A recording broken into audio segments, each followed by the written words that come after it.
It is my absolute privilege and pleasure to introduce to you Dr. Stephen Huyler, who actually is one of my mentors, and therefore it's a double pleasure to be here and to introduce him. Dr. Huyler is an author, he is a photographer, he's a curator, and he's a traveler. And the best part of it is that above all of this, he is one of the finest human beings I've known. His generosity of spirit has taken him to so many homes in India, which he also calls as home. And what we are going to see as he tells us about his extraordinary life is truly special. He has traveled to almost every district in Peninsular India. He has documented lives. He has presented India in forums across America and other parts of the world. And as an author, he has enabled us, even like me as an Indian, to look very deeply into what India is and what it means to him. I'm not going to say much because his lecture is going to be absolutely riveting. And so I'm letting him say things in his own words, because this is also about his life and his journey in India. Thank you. I couldn't make it about your life. I was going to show you all 250,000 images that I've taken of India tonight, but I've decided maybe I'll show you a few less. And I'm going to take my jacket off and cross to the podium. And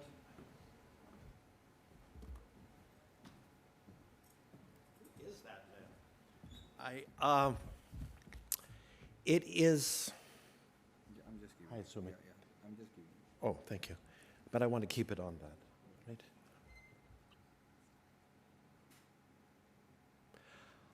It is. What happened? It is an honor beyond words to be able to speak here in the Deshmukh Auditorium about my life and about my mentorship. Kamaladevi ji was phenomenal in my life.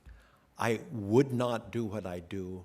I could not be who I am without her guidance. And as I said to Mr. Srivastava just less than half an hour ago, where did we go? There are no images. I'm glad there is. So,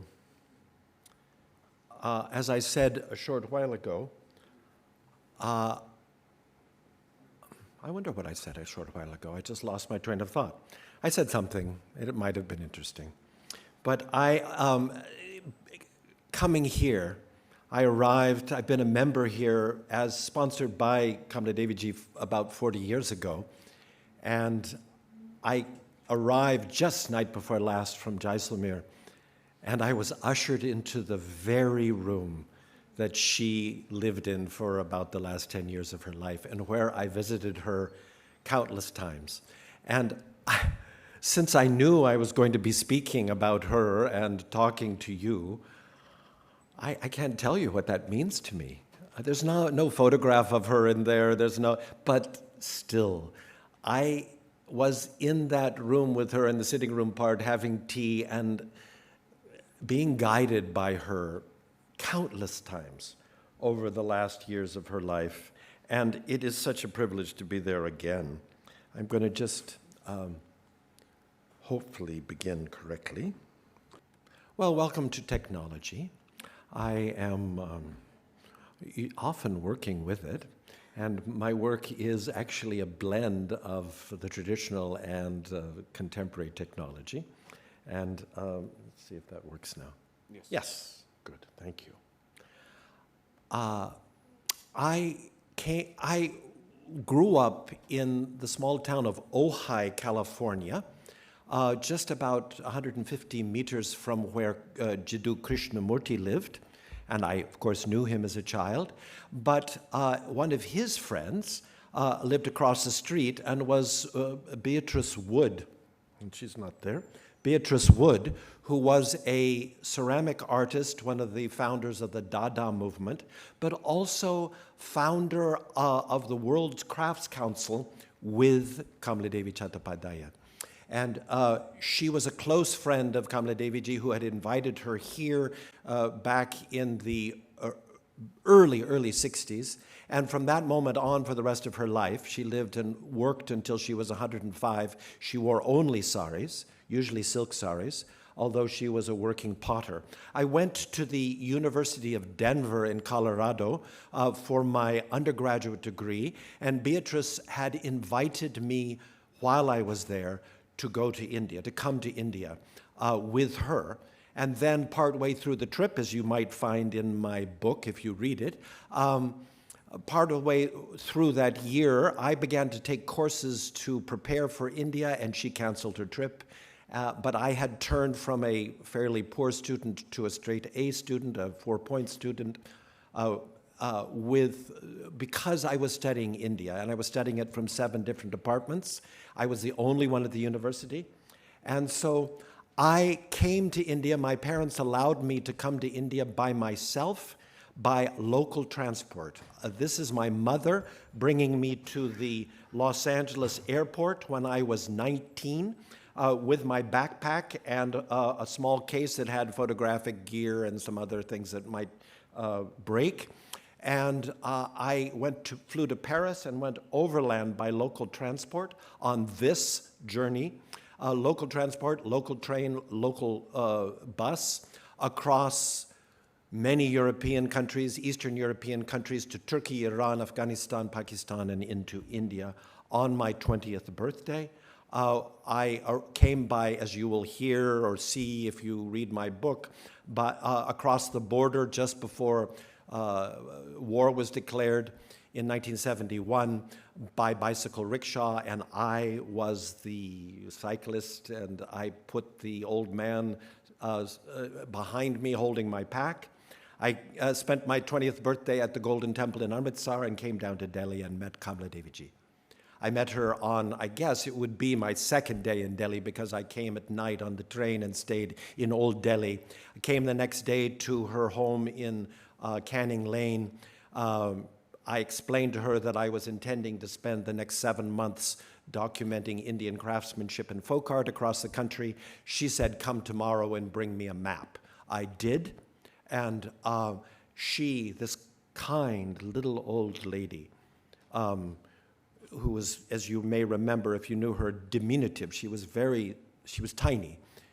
She said, let me write letters of introduction to you to people across the country.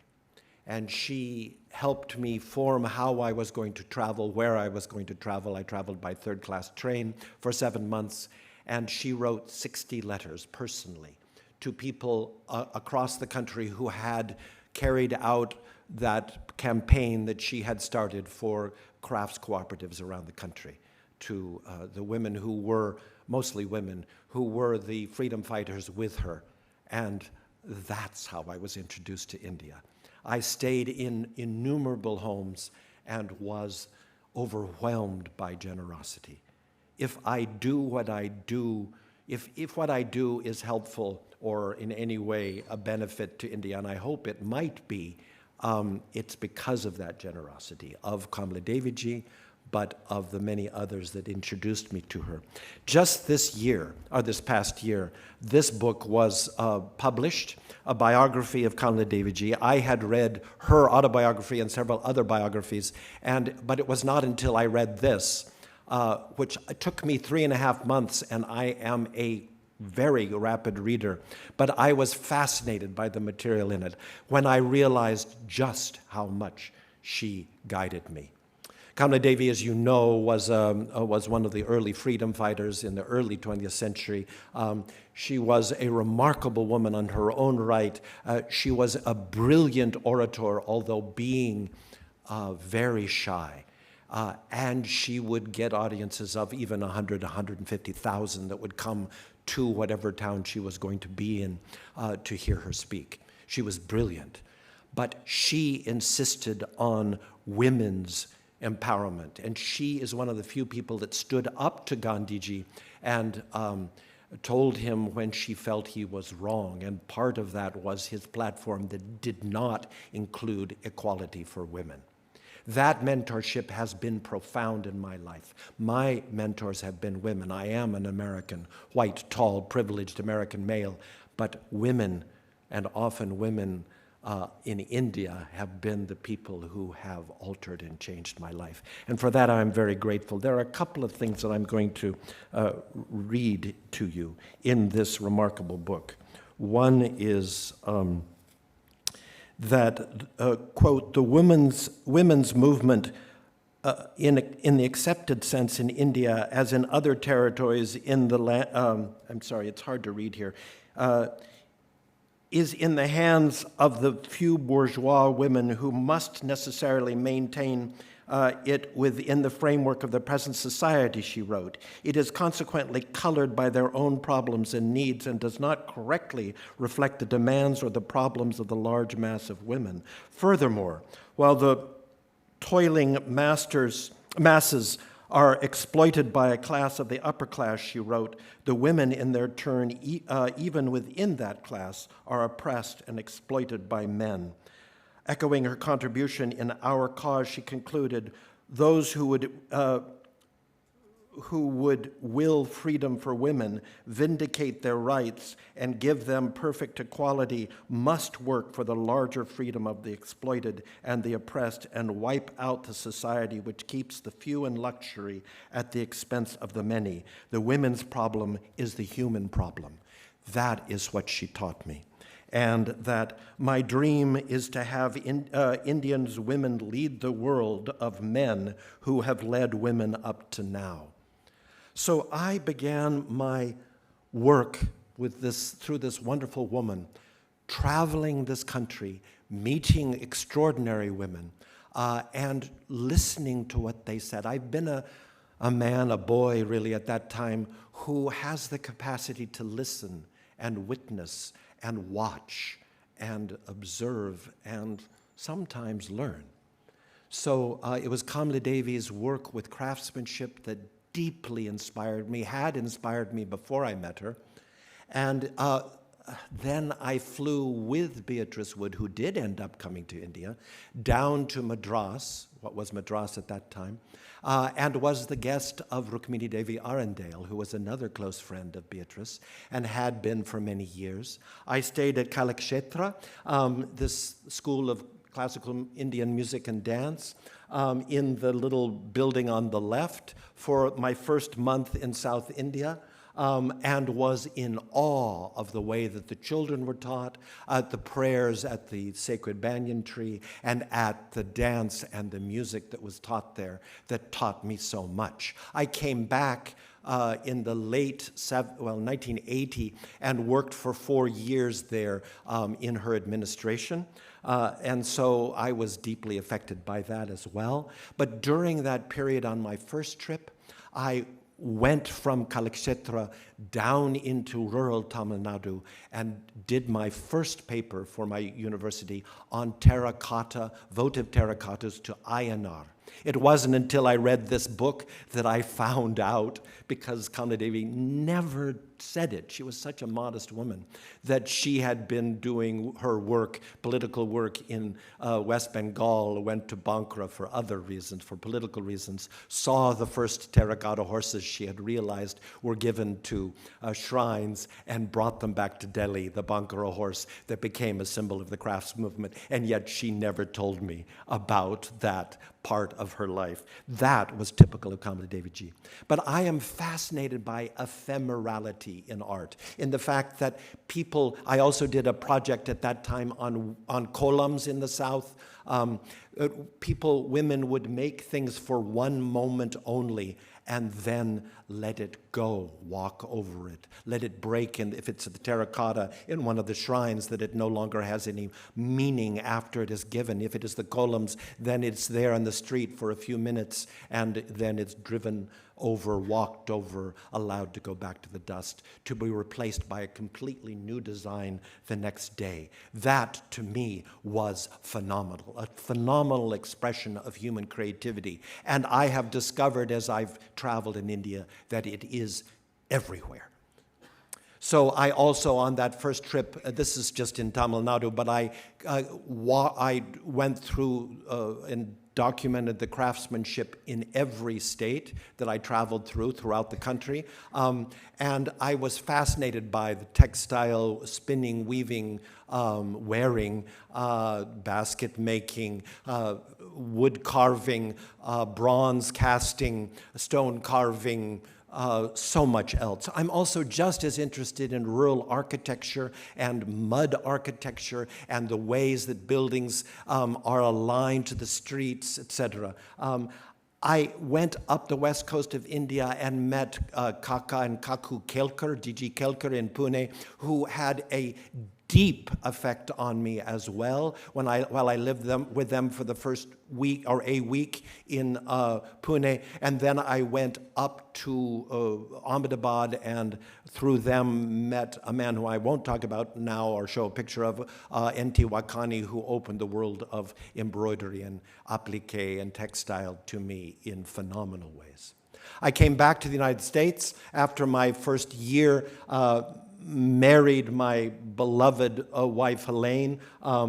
You can see she wore a sari away from our wedding. And then I brought her back to India on the same trip or a similar trip to mine, except that we spent 4 months coming across the Middle East, rather than the 2 months that I had spent when I was by myself. And we arrived in India to meet with Kamaladevi.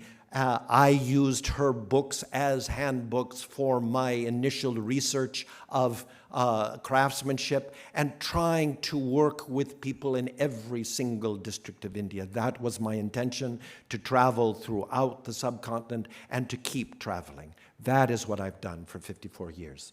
But I have continued to improve my photography and to document craftsmanship, from embroidery to weaving to pot making, to vessel making, and to the uses of those, to the layout of villages depending upon the climate, to the ways in which villages make sense within the structure of the area, or whether they're defensive or not, depending upon the need to be defensive, what it's like along the coast, what it's like in the inland, and how it changes, who the people are, what are they about, what do they want, what do they need, what are their activities, what is the farming about, what kinds of crops are grown, how does that affect them, what are the stories that I'm a foodie, what are the stories that go along with the crops that are made and cooked and prepared by the women usually, and how does that change the tenor, the way in which a community grows and develops, and how does it change from community to community, how does it interweave from one to the next, what does it use, what is traditional to that community, what is imported from outside, like the chili or the potato, what comes in, how does it alter the culture itself. So all of this interests me, the relationship between mother and child, grandmother and grandchild, grandfather and grandchild, the elderly to the young, the teaching, the mentoring, the schooling, how children are taught, how does that take it forward. All of that is what I tried to do, what I was mentored in by Kamaladevi, and through all of it it's the question of women and women's strength and identity. And that was brought together in my first book, Village India. I am primarily a writer. I always have been a writer since I was a little boy. I wanted to write books, but when I came to India, I was aware, because I had studied India before I came and after I was here, that many books about India were misleading, because the authors would just write as soon as they came. And I then resolved that I would spend 10 years before I even attempted to publish anything.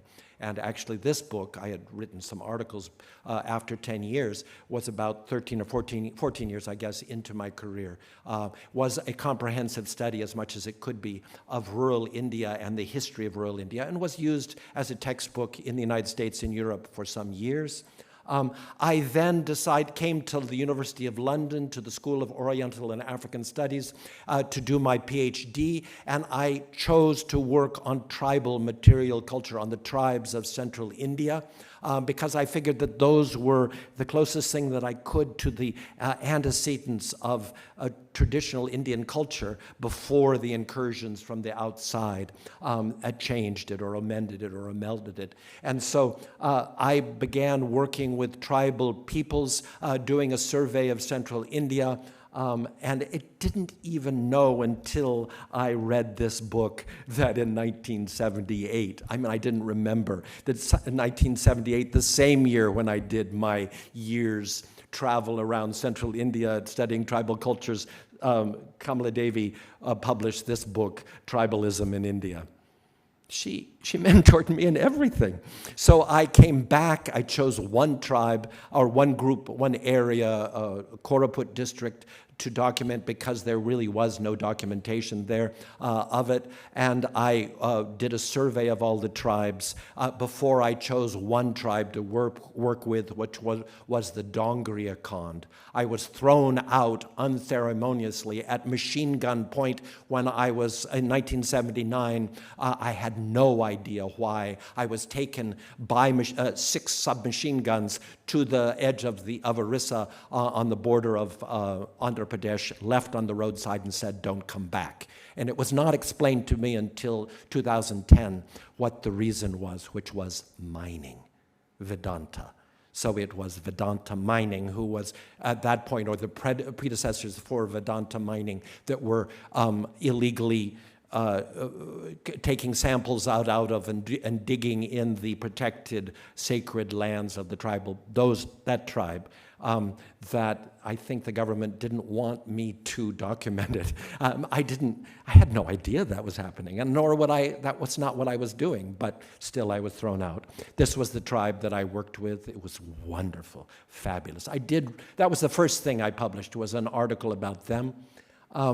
I was deeply affected by Dr. Jyotinder Jain, whom I expected to be here with Yuta Jain today, but he's quite under the weather, he's ill, and so they could not come. But Dr. Jain is a colleague whom I revere, who really helped guide me, who we've worked together on many projects. He gave me several exhibitions at the Crafts Museum. And Bipin Shah, who is sitting here somewhere, I think right there, and Malika Sarabhai helped me with my first book, along with Dr. Kapila Vatsyayan from the IGNCA, who with Mappin published my first book. After I was thrown out from the tribal area, I went back to that first love of mine, terracotta and terracotta horses, and did a survey of 14 Indian states that is still the most comprehensive study of Indian potter's art that has been published. There is one other, but it's not quite as in-depth. And this was my doctoral dissertation, but it's also the book that Mappin has published. And I think there's a copy of it outside to show, and it can be ordered from Amazon.in, that documents the potting, the firing, the decoration of pots, the marketing of pots, and the use of pots all over the subcontinent, in 14 Indian states. But it also talks about sacred vessels, which interests me particularly, in this case, tulsi chora, tulsi vessels that are made in Orissa, but in other states too, to hold sacred tulsi, which is, and I documented this too, viewed as Vrindavati, as a form of the goddess, and prayed to daily.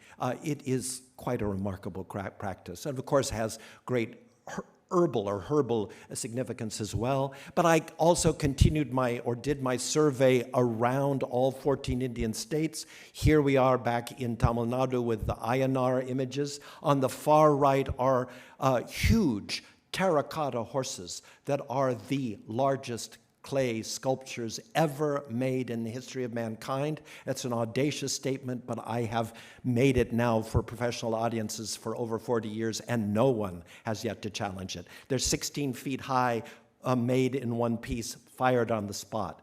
That's an example, and they're ephemeral. So even though they're 19th century, they were used only once, and then they're allowed to just disintegrate. But I did a survey around the country. On the left is Orissa, on the right is Bengal. This is in Karnataka, in South Kannada district, where figures are found by the farmers and believed to be made by the mother goddess herself, because contemporary sculpting potters don't make them. Some of my friends and mentors in terracotta have been the Tandons, Sushmita and Prabhat Tandon.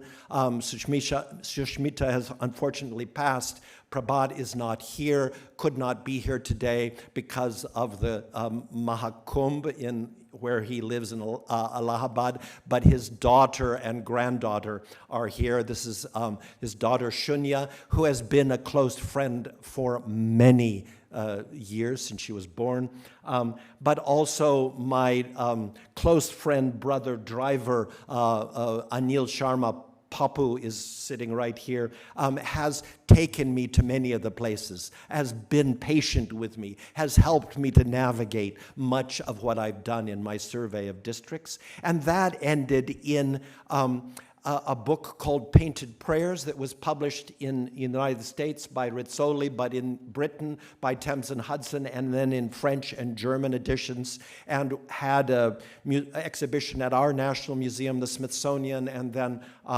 ones around the country and around India. And I was documenting kolam, and notice that this is a Christian kolams. You see the cross on the top? The columns that are for Surya Puja in South India, or this, which is made freehand, not with a grid of dots, connecting dots, by a woman. I'm taking it from the top of a roof. And the fact that the women would make a new one every single day and pride themselves, in more than 1 million homes, pride themselves of not repeating a design in their lifetime. Or in the Attapuvidal in Kerala, made at on the Onam festival, 4 young brides trying to get a good husband, or these in Orissa, where the mud wall of a mitti home is covered over with new gobra mitti. The other design is covered over, and then rice paste is ground into a paste. And as you can see in the left hand, the image goes on, the painting goes on clear but dries solid white with this family grown rice to a solid white, and the variety of wall designs is astounding. I have tens of thousands of photographs of just these, as well as another 10,000 or so of columns and elsewhere in India. Look, this is one house alone. This is one house on 2 different weeks. The same house, same woman in the doorway, different design entirely, because she doesn't repeat a design. The person who helped me immeasurably in getting that material is my personal assistant, Babu Mohapatra, Maheshwar Mohapatra, a Orissan man who is probably my closest male friend in India. And this is the woman who did the paintings that I've worked with and celebrated in my book so closely, Bidulata Hota, a woman I call Maushi, when I gave her a copy of Painted Prayers. So she has the painting of her hand painting, which you saw, and I had given it back to her because I gave copies of the book to every woman I documented. Among the Meena people in Eastern Rajasthan, in Sawa Madhapur district, they paint mandana on the ground, sacred designs that are very holy to them and for worship, but also upon the wall in a variety of, the mandana on the floor are carefully prescribed. The ones on the wall are more genre paintings that are quite whimsical often, and really quite masterful in their diversity. For example, this Vespa scooter on the far right, or the camel cart in the bottom center, or the tiger scratching fleas on the lower left-hand corner. Or the interiors of the houses there that are sculpted in mud bas-relief when the house is freshly replastered or remudded. Or here in western Rajasthan, in Jaisalmer district, where I just came from, where the women once a year for Diwali will cover their stone walls with a mixture of camel dung mixed with water and repaint the walls in these geometric designs. These are illiterate women who have never seen abstract art or abstract painting. And the interiors of their houses are quite sophisticated niches that they do in mud bas-relief and sticks that are often hold the household shrine. And then, of course, Jodhpur. When I first went to Jodhpur in 1971, Brahmpuri was a white city. It was not blue, but one woman mixed in too much bluing with her whitewash, and she liked the effect, and so she painted her house a darker blue, and the neighbors were jealous. And every year I watched it turn more and more blue. Now it's turning white again very rapidly. That's progress, that's change, that's her. This is their homes, it's their houses, it's their choice. There's no reason to feel that it's a loss, it's just a change. India is constantly changing, it's constantly adapting. It should adapt, it should change. In a Rabari woman in Bujodi, Kutch, doing the mud bas-relief inlaid with mirrors on her wall, and the interior of her house with all the niches for her household crockery and brassware. And this is a storage container with, you can see, electric light bulbs used purely for decoration because the house is not electrified. I was also deeply affected by Avinash Pasricha, who interviewed me for Span magazine back in the late 80s and introduced me to his son, Amit Pasricha, who has traveled with me in some of my work and whose work as a photographer I admire as one of the finest photographers in this country. And Jyoti Bhatt, who was the first person to visit Sonabai, and whom I invited to travel with me. He invited me to travel with him, and together we have documented many parts of Indian rural cultures.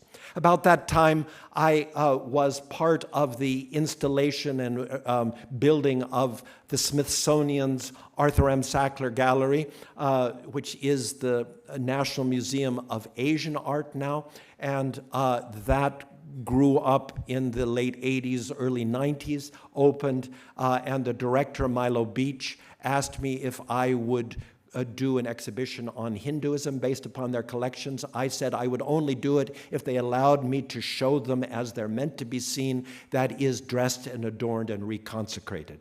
So he said yes. I came back to India and began documenting pujas all over the country, from daily puja early morning to household pujas to different kinds of shrines, small temples, roadside shrines, shrines that contain bells as the only murti, because sound is God.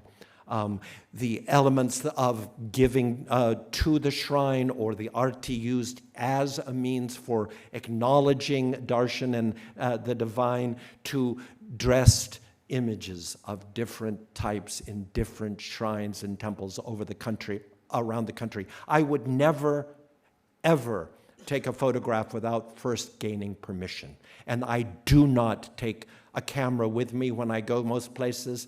I wait until I establish a relationship, and then I return and ask if I can return with a camera once people are comfortable. So these photographs are all taken with permission, this abhishek of a linga puja, and the adornment, the adoration of an image, or the arti in front of a Adinarishvara. But the elements of Hinduism are the individual worship, the worship that is not congregational, but is one-on-one relationship to the divine, whatever that might mean. And still the ephemeral. I mean, even that one-on-one concept of darshan is ephemeral. So the concept of this in Durga Puja and other images around other traditions, Surya Puja in Bihar, or whatever might be, or Saraswati Puja in Gujarat, in Orissa, where an image is made, worshipped for the days of the festival, in this case 8 days, and then taken to the river and the Visarjan put back in the river and allowed to dissolve.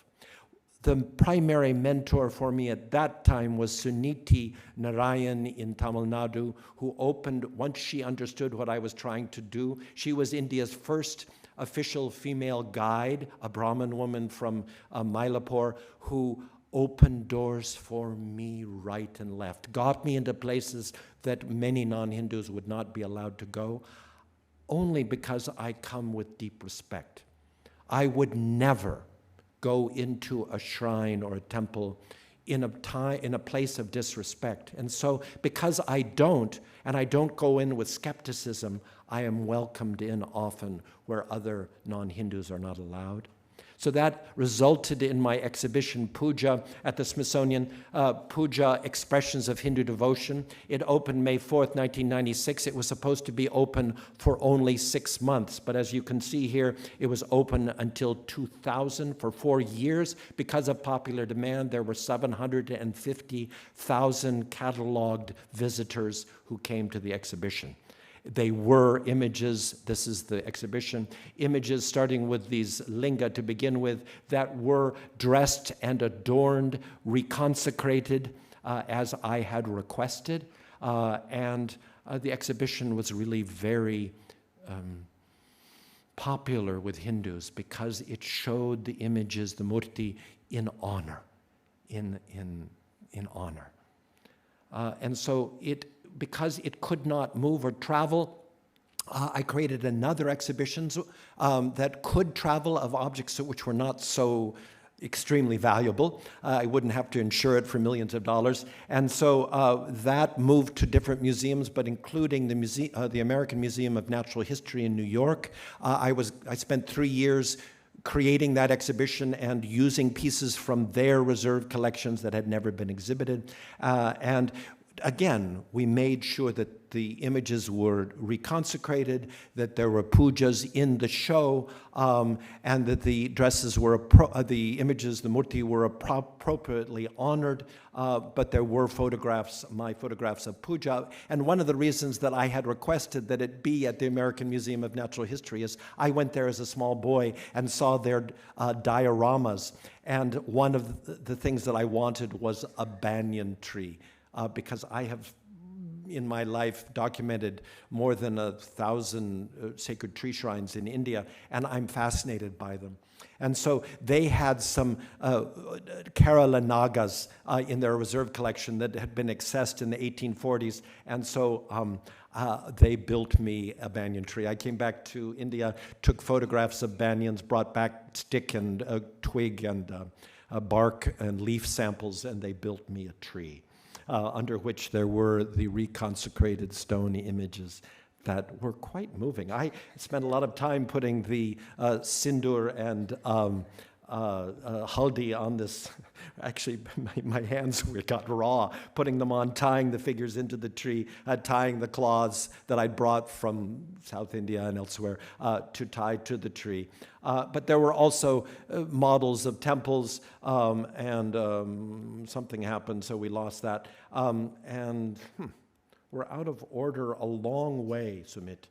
We've jumped about 50 slides or 30 slides. Could we just somehow redo this? There's something. So I just want to say that I don't need the slides, but I need to tell you, if you're able to recover it. That show was perhaps, that's not the next slide, perhaps neither is that. So it goes the other direction. This is all out of order, right? Or maybe it's just on there. Should we try to go back? So excuse me? Whoa, is that back or forward? That's forward, isn't it? So excuse me, I'm going, oh, okay. I don't know what happened. But it was here this morning. the show, there were a few other examples of the interior of the exhibition, and it would have continued, but it opened on the 8th of September 2001. The 9th of September was a Sunday. The 10th of September was a Monday. Mondays are always closed for museums in the United States and many parts of the world. Tuesday was the big press conference. Tuesday was 9/11. So I had a picture of the bombing, and I had a picture of the back of the New York Times that said on 9/11, "Meeting God," in full color, the entire back page. There's a certain irony to that. And so I worked closely with Bipin Shah and Malika Sarabhai and their designer Palomi Shah to create the book Daughters of India. I had to begin again. So I've lost some of the sort of transition between the one and the other in this, but I had to begin again. I had to decide, what could I do? The Meeting God show was closed. The book which I published, I put a copy out there for you to see if you wanted, that was published in 60,000 copies by Yale University Press and is still used as a university textbook today, was really kind of out of favor at that time. People were no longer, the world changed. Different parts of the world were meeting violence, were meeting terrorism in Spain, in France, and here in Mumbai, elsewhere in India, and the world changed after 2001. And so I came back to that first love of mine, the women's identity and mentorship, and I worked with Malika particularly, who helped guide me at that time I interviewed more than 1,000 women throughout the Indian subcontinent, tried to get their stories, and then realized that I could not, I don't know where, that picture of Malika, which was there, is gone, but it was there a minute ago, and now all these pictures are blank. Okay, and we've just lost all the, anyway. So there were pictures of, I chose 20 women from, that's not the next one, 20 women from as many different, please, let's not go ahead. 20 different women from as many different facets of Indian womanhood as I could, elder, very young, Dalit to doyen, farming wife to social entrepreneur or computer techie or doctor to, the whole gambit, slum dweller. And I let them tell their stories, and I would have shown you those pictures of those 20 women, ending with Minhazz Majumdar, whom you met in the beginning, who introduced me, and I did a profile of her. That's how I met her, how we became friends, and I did a profile of Minhazz as Minhazz worked with a Bengali chitrakar, and with her, interviewed her, both of them being Muslim women, both of them working within a Hindu sphere, the chitrakar telling Hindu stories and painting them, singing them. And so that was about that, about her as a bard, about Minhazz as an interviewer and an entrepreneur working with them, and about her 7-year-old, Jabba's 7-year-old daughter, Sonia, and Sonia's own painting that you can see on the far right as a 7-year-old was remarkable. And then I continued to follow her through her life. I'm still somewhat in touch with her through Minhazz. I was last year. And one of the women that I documented in, and we're getting towards the end here, one of the women that I documented in Daughters of India was Sonabai Rajwar. And Sonabai, her story was so profound that I could not let it go. If you remember in the beginning, I told you I'm a cross-cultural surveyor. I compare and contrast one area to the next. I do not write monographs, but I did. Through Bipin and Malika, I wrote a book just about Sonabai and did a film that had 5 Best Film Awards, for it, and a big exhibition about Sonabai. So Sonabai, when she was first married at 16 to a widower much her elder, together they built this house way outside the village's confines, throughout, all by itself, which is rare in India.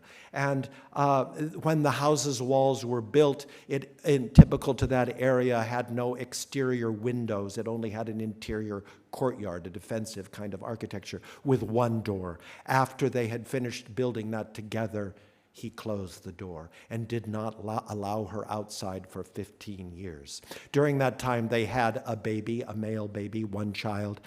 She raised that child inside. He was allowed to go outside to play and outside to go to school later, but she couldn't go outside, and she couldn't go to the market and get him toys. As she had no training as an artist, but she began to take clay from the edge of her well and to make him toys. And then she invented, as far as she knew, jali, because she'd never seen any. There was none in the architecture of Chhattisgarh, of that region in which she lived, Surguja, no jali whatsoever in any architecture. And she had never seen photographs, and she is illiterate. So she began to invent that concept using bamboo strips and mud from her well, and she then started adding sculptures to the jali. And this is the interior of her house, which is just extraordinary. She would sculpt, she would use hair, make hair from unwoven rope, and then she used paints that she fabricated in her kitchen. That is Sonabai, another way of seeing. My book and film, published by Mappin, and then I did an exhibition about her that will be coming to India in the next year or two, that was about the exterior and then the interior. Sonabai's sculptures that she made and that cataloged her home, her life, what she encountered outside after she was allowed outside again after 15 years. And part of what she decided, I gave her no guidance, to create were figures that documented the harvest dance. And so they were wonderful. And so I created an installation that was about dance, which was printing on chiffon that had not been done before, and suspending them so that they wafted and you could walk through them while the music was going on. This is not changing. As well as, we're losing about 3 out of 4 slides, but that's all right, we're at the end. And we're at dance figures that were made here by one of the villagers, a Dalit woman who had not been trained by Sonabai, but had seen me documenting the harvest dance and wanted to express herself. And so she made these figures in a style of her own, and we included them in the exhibition. That's Parbati Bai. She's still alive. Sonabai died in 2007, and I'm going to just use my finger to try to go ahead because the other isn't working. And some of the other artists that were influenced by Sonabai. Then finally, I ended up with Mitchell Kreitz. Mitchell Kreitz is a fellow American who's lived here in Delhi for the last 50 years. He and Minhazz asked me if I would be willing to write for their collections of tribal art, and we had photographs of the 2 books that they did and which I contributed to but are not here. And then finally, if they come up, and they won't, I had some photographs that you're not going to see. There were 3 photographs. Let me just see if I can find them, and if I can't, it's okay, but we've missed many of the photographs anyway, and they're not there.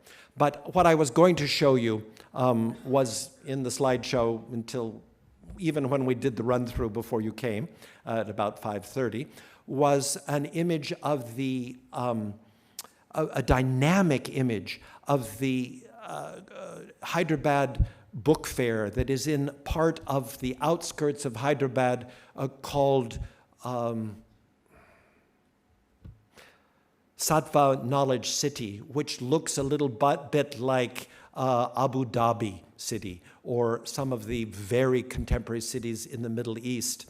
It doesn't look like most contemporary India. It's so modern. But it is an expression of the creativity of modern India. But what I was showing paralleled to that were two shots, two photographs of that community, exactly that longitude, latitude that I photographed in 1978, which was a straw house and a flat-roofed mud house in the middle of nowhere that was there in 1978. So the value of my work is perhaps that, the documentation of an India that no longer exists back in the 70s and 80s. In the late 90s and then into the 20th century, everybody has smartphones. Everybody's making a visual documentation of their communities. That kind of work is no longer necessary. And India is embracing the future, as it should. One of the most exciting things was at the Hyderabad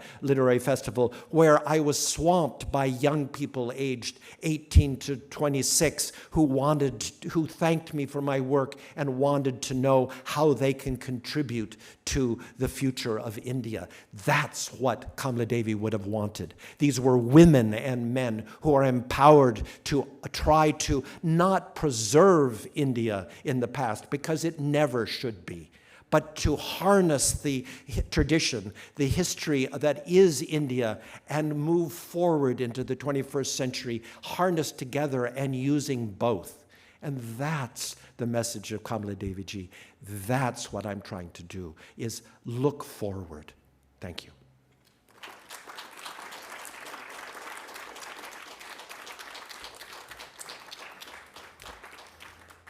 Any questions?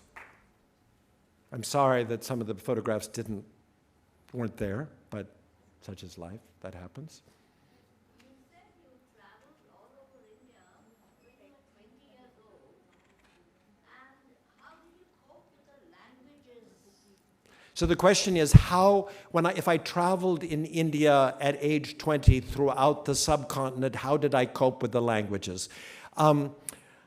Not necessarily very well. I was probably in 60 different language bases. There was no way that I could pick them all up. I did study Urdu and Hindi, and then I picked up bits of Tamil, bits of Telugu, bits of Malayalam as I traveled, but I couldn't possibly converse in them, but I usually found someone who spoke in English. But the other thing is that I somehow have a personality that puts people at their ease, and people just, I trust people, I always have, and I come into an environment and I'm a non-invasive male. I don't have that pheromone that is aggressive male. It just isn't part of me. I am a heterosexual, but I just don't have that. And so men are not defensive with me, and so they don't protect their women, and women are allowed to talk to me, and it goes forward. And so yes, there is always a language problem, but also I'm able to be quiet enough to observe and quiet enough to wait for the story to unfold for me. Did you ever have to draw something, what you wanted to convey to them? You drew up to tell them what you wanted to know. Did you have to draw? Because you didn't know the language when you arrived. No, I did not have to draw. I tend to use my hands fairly expressively and body language fairly expressively, and otherwise it wasn't what I was trying to learn, it was what they were trying to tell.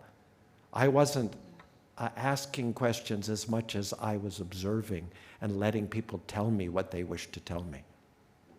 And I did hear and I did learn. Yes. Yes. What project you are doing presently? Any project you are doing now? There's a book right there called Transformed by India, and that is my current project because it just was released in India as its first publication a little over 2 weeks ago at the Kolkata Literary Festival, and it will be released in London and Britain in June, and then in the United States in August, September. I've got a year ahead of me. Plus, the book, I wish I had it, just a second. I'm going to actually move over to this mic. So, the book here, I've spent the last 5 months and will spend the next year finishing the website. The website is now launched, but it has photographs for every chapter. Right now, it has about 1,000 photographs that are documented, are numbered according to each chapter and how they fit into each chapter, but there will be thousands and thousands of photographs, and you don't have to look at thousands of photographs. There are pull-down files, so if you want to find out about terracotta, you look at those. If you want to look at Kutchi embroidery, you look at those. If you want to find out about small folk bronzes that I collected in 1978, you would look at those, but you don't have to. There's no need. You don't even have to look at the website. But that's what I'm working on now. And it's a lot of work ahead. Then what might I do? It's been asked me on this trip. I mentioned that I have about 1,000 photographs of tree shrines, and I love tree shrines. I love trees. I love gardens. I love staying at the IIC because it's on the edge of one of the most beautiful gardens in the world, and the trees there just sing to my soul. And so I might do a book on sacred tree shrines. I don't know. Or maybe I'll just go to sleep for a year or two. I'm rather tired. This is my last lecture on my tour, so I'm proud to make it the last one as well. It's the right place to be. Yes. Thank you so much for this absolutely riveting and inspiring presentation. I enjoyed it thoroughly. I think there are many lessons for us Indians because there are many Indias that you've. There are many Indias that you've looked at. My question is I was struck by the title. How India transformed you.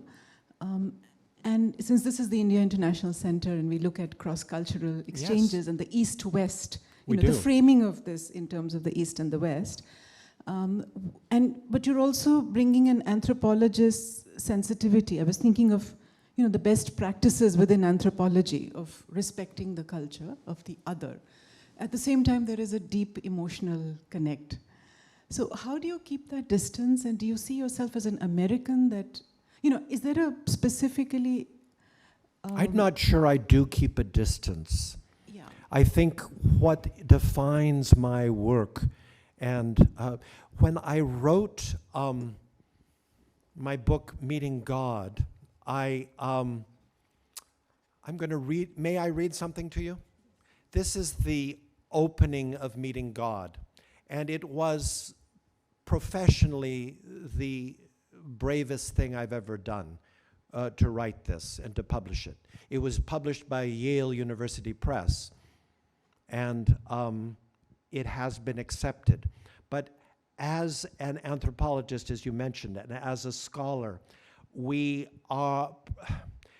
had pretended that we were objective.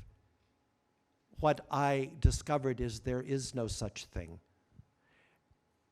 I had been to Padmapada, a village in eastern India, a number of times previously to visit the family of a close friend. Each time I had been taken to see the sacred tree that embodies the local goddess, the deity of community, the Gram Devta. This new experience was an unprecedented honor, being allowed to witness the ceremony of invocation in which the dynamic power of the supreme goddess Chandi was requested to subsume and transform that of a local deity. It was a very special ritual, enacted upon rare occasions to implore the aid of the goddess in overcoming a difficult domestic problem. My Indian friend Babu Mohapatra, whose picture I showed you, understanding my wish for insights into Hinduism as preparation for writing this book, had arranged this special puja. The entire ritual had taken 2 priests 2 hours preparing and dressing the image of the goddess, drawing a sacred diagram upon the ground and building a fire upon it, oven, and feeding it with a clarified butter, ghee, all the while continuously singing her names and praises. As a middle-aged cultural anthropologist and art historian who had already spent over half my life studying India, I prided myself on my objectivity.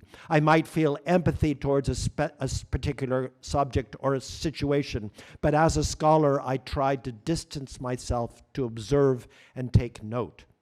Despite my resistance at that moment, as the fire flared brightly and the spirit of the goddess was invoked to enter the tree and be available to the village, I actually felt her presence. I felt a change in the atmosphere, a palpable sense of power vibrating throughout the area surrounding the sacred tree. It was a type of pulsating energy, the strength of which I had never before sensed in my life.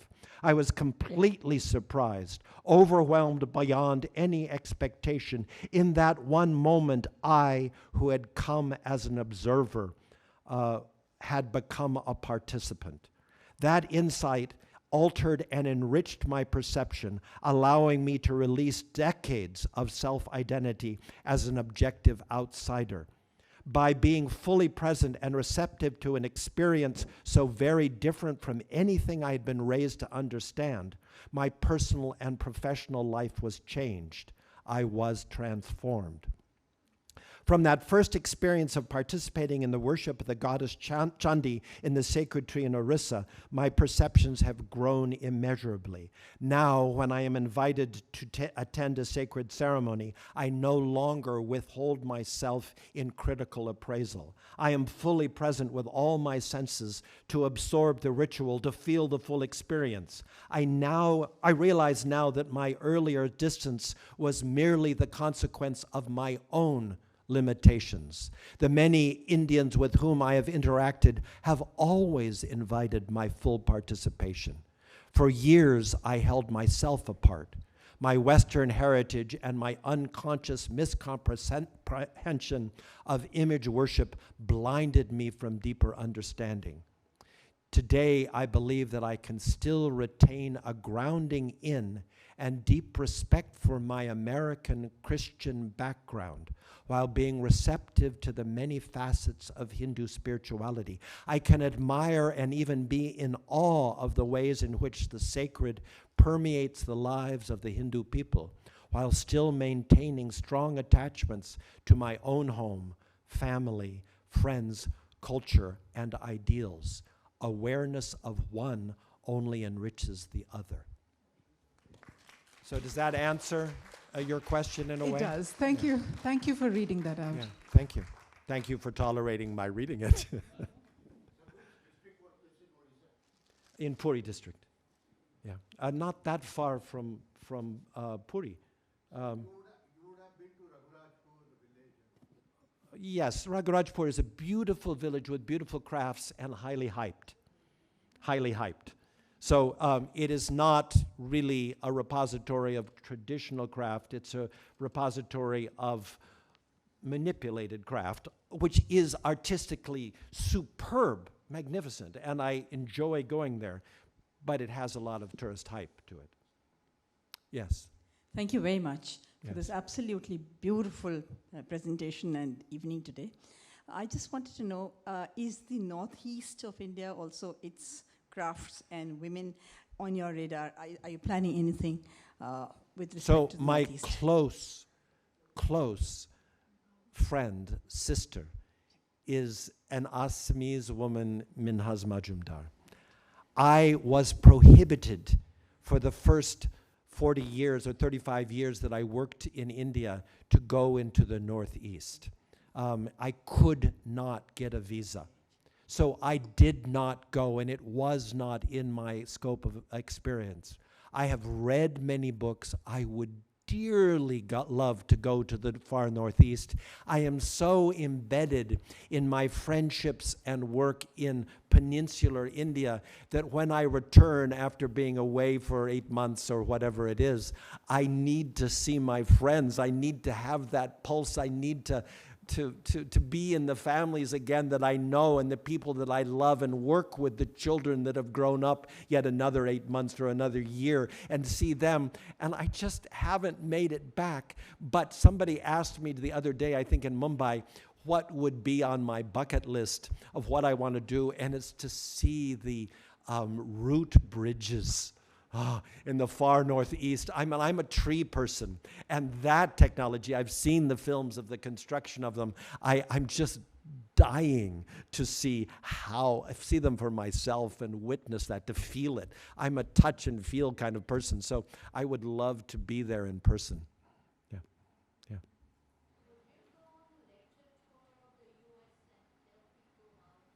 You, India. Will I? Would you? I will, but I have. I've been doing that for 50 years. But I will do it when this book is released in September, August, September, and I'll be doing it in October, November, December as well. But I have been doing it. I've lectured all over the States for years about exactly this. But I will take the book, yes. It just makes sense. My publisher is wonderful.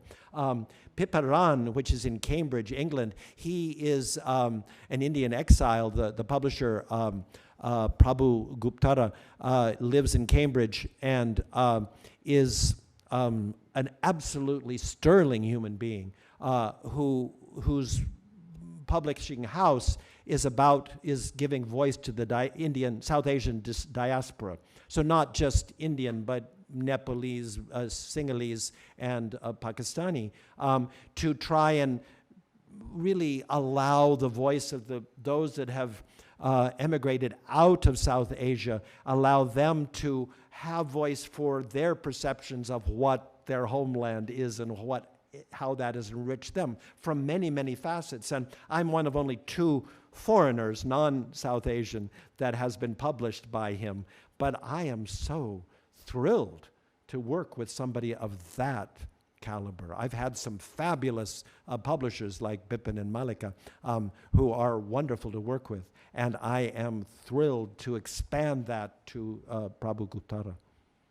Yeah, thank you. And I'm not saying that for his ears. He's not here. It's just, he really is an exceptional human being.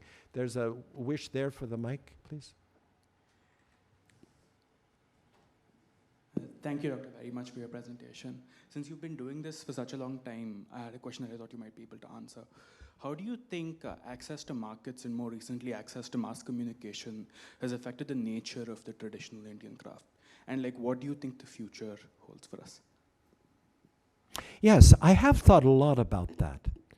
Did everybody understand the question? Because I did. India has never been stagnant.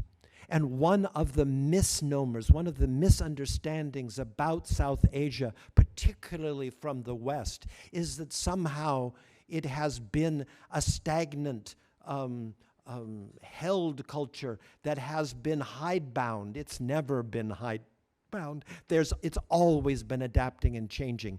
And the new contemporary technology is simply the explosion of South Asian creativity into new fields. Ask if I personally miss the loss, for example, of many of the Orissan wall decorations that were prolific in the first years until 8 years ago, were prolific in Puri district and Khurda district and some of the others, other areas of coastal Orissa, and then in mountainous Orissa in different ways, were prolific, are no longer there, almost do not exist because of the mandate to replace mud architecture with brick and cement architecture. And you cannot put those paintings on cement or brick walls. They will not adhere, and they don't have that textural quality. They don't work. And so they don't exist anymore. Do I miss it? Yes. Is there something that is replacing it? Yes. And that's what I'm saying, is that I'm sorry I couldn't show you the pictures, but going to the Hyderabad Literary Festival, the dynamic engagement of the young there, or in Mumbai, I went to Somaya Vidya Vihar University, and the young there, their engagement with 21st century India was, I mean, that's what it's all about. That's why I've been doing this all these years.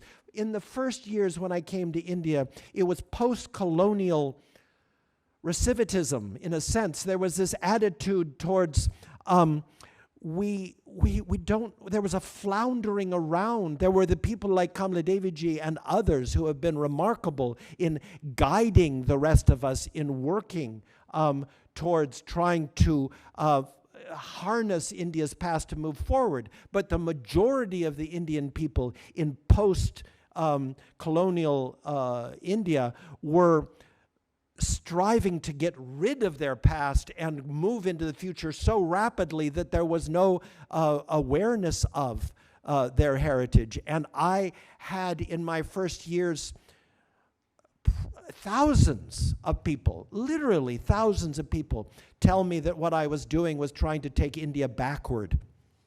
Not a single person in the last 25 years has even intimated that.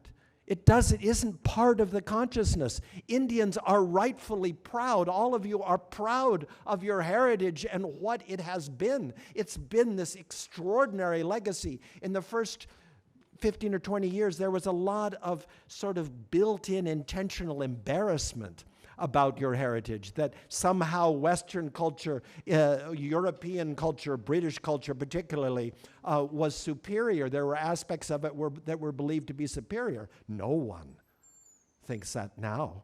No one. People recognize, you recognize your heritage as being vibrant and wonderful. And look at the difference in tourism. You know, even 20 years ago, the only people at major monuments were primarily upper-class Indians and foreigners. And now it's hard to get into them because of all the Indians that are there by the busload, by the thousands. Go to Udaipur and go to the city palace, see if you can get in, because the push and shove of the thousands and thousands, tens of thousands of people that go every day, because they want to experience the pulse of their own people.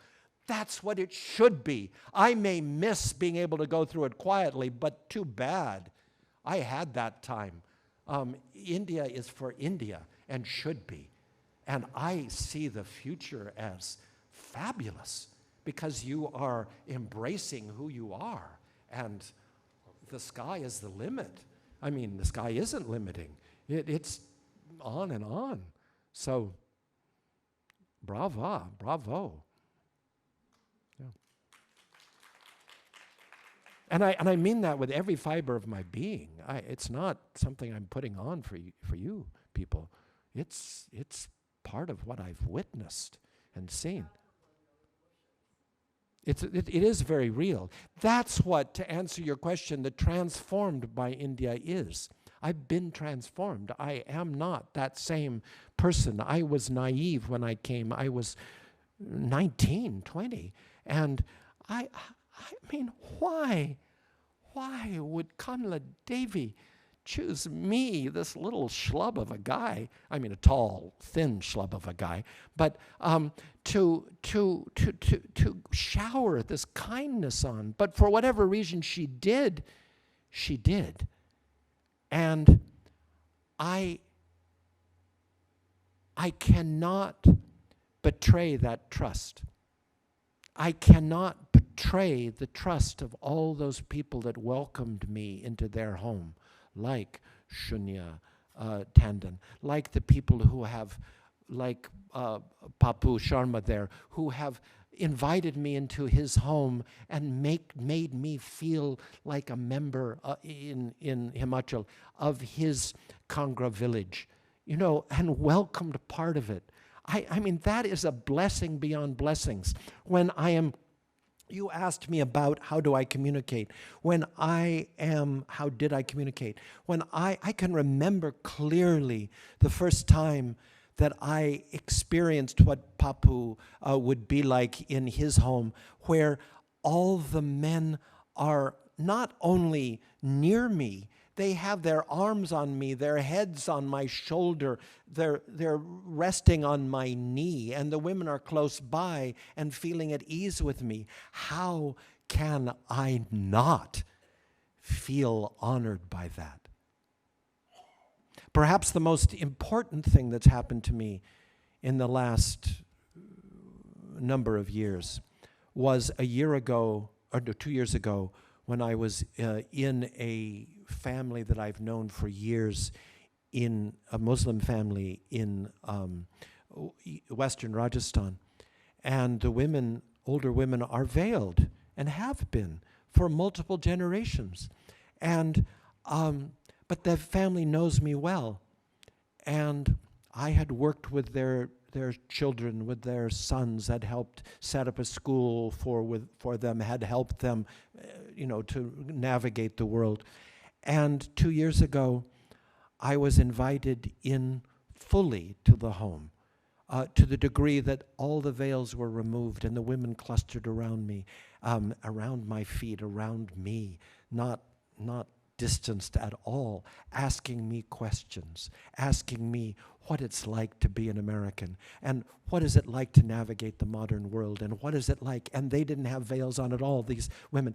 That, to me, if I can crack through that, where no outsider, Indian or otherwise, would be allowed in to that circumstance. Nobody can go into that. That, to have broken through that through trust. That trust.